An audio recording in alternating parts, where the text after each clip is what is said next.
Now, if Saskatchewan or Alberta were simply to declare themselves independent states, and other states were to recognize them as independent states, and the government of Canada ceased to have any control over Saskatchewan, Alberta, it may be that de facto they would become independent states as a matter of international law.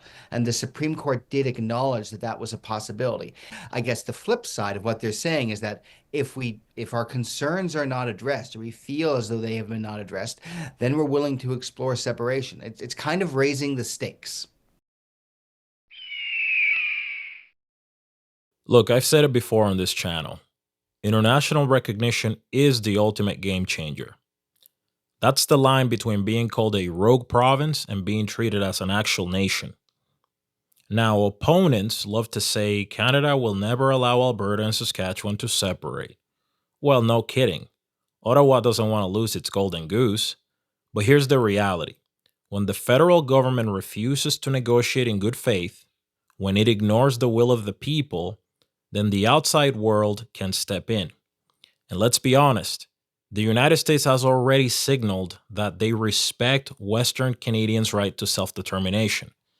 If Washington chooses to recognize Alberta and Saskatchewan, overnight they become de facto new nations.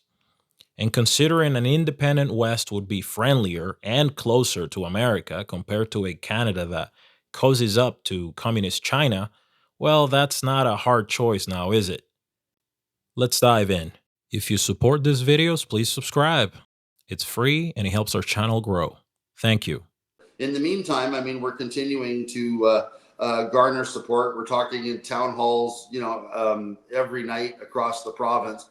Hundreds and hundreds of people are showing up in small towns. I was in one in Cremona the other night.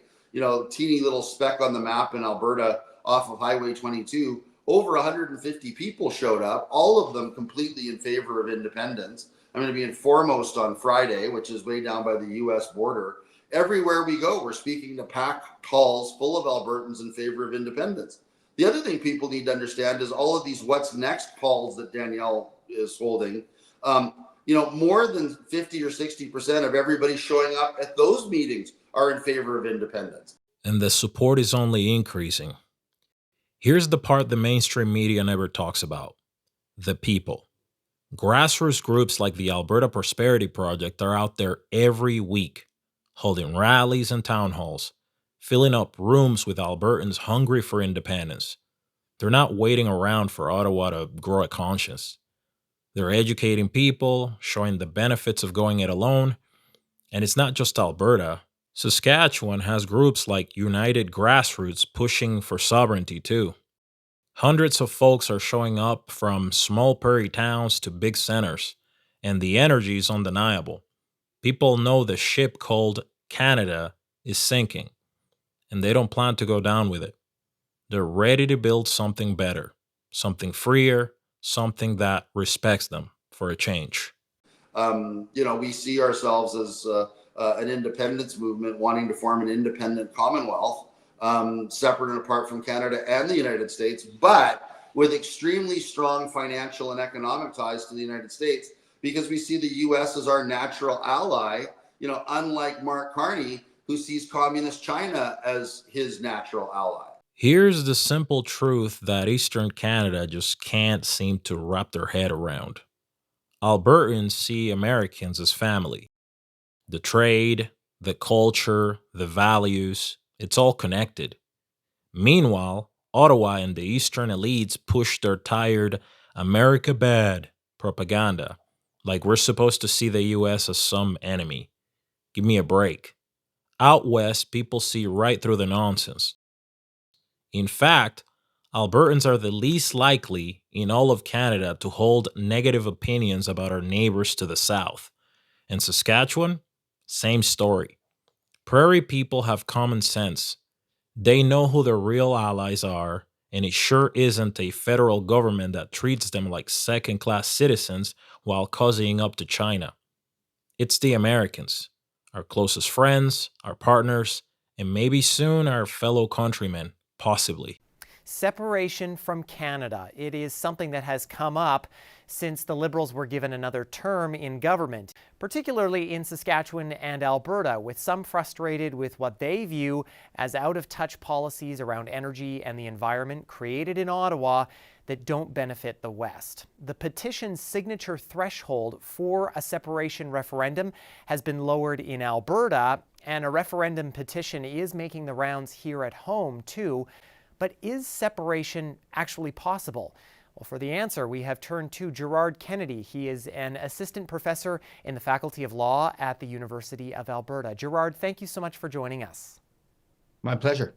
So what has to actually be done in order for separation to happen? Well, under the Constitution of Canada, one province has no right to leave unilaterally.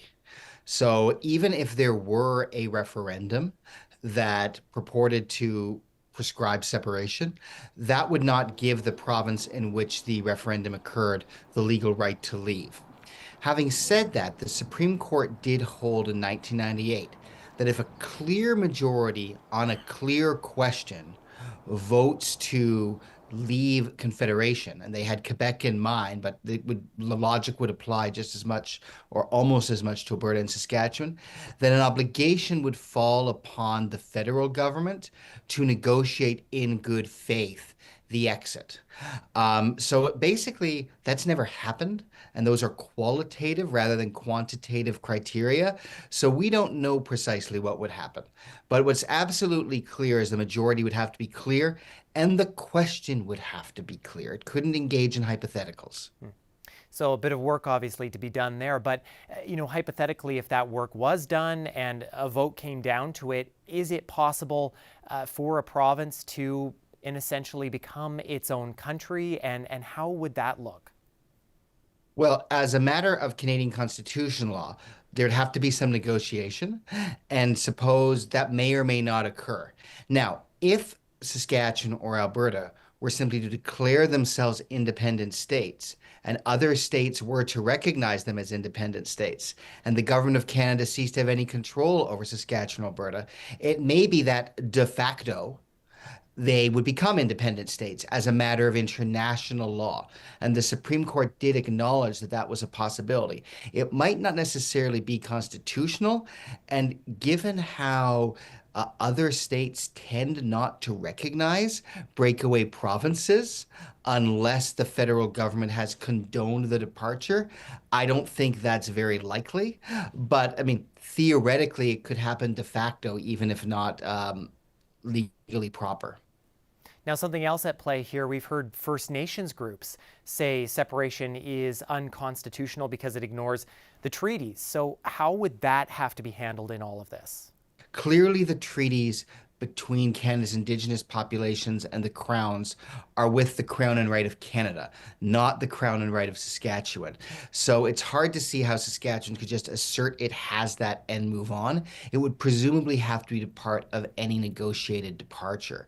Again, would other states around the world care about that? I don't know, but I would imagine as a matter of negotiating a legal departure in terms of the Canadian Constitution, that would have to somehow be addressed.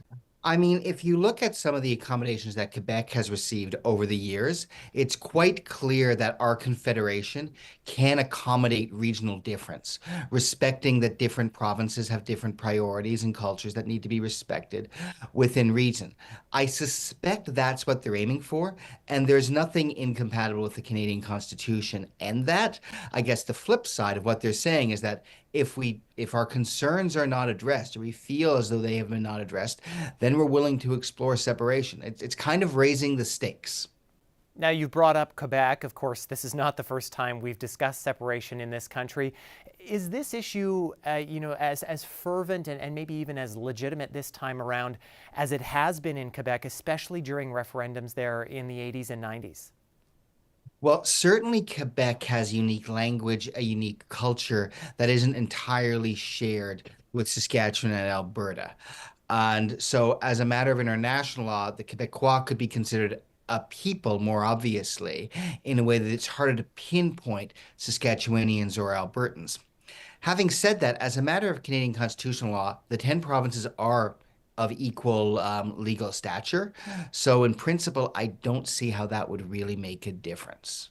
Hey, if you've made it this far, thank you so much for watching. If you'd like to be notified every time a new video is published, hit the subscribe button and activate the notifications bell. It's completely free and it helps our channel grow. A heartfelt thank you to all our channel members. I really appreciate your support.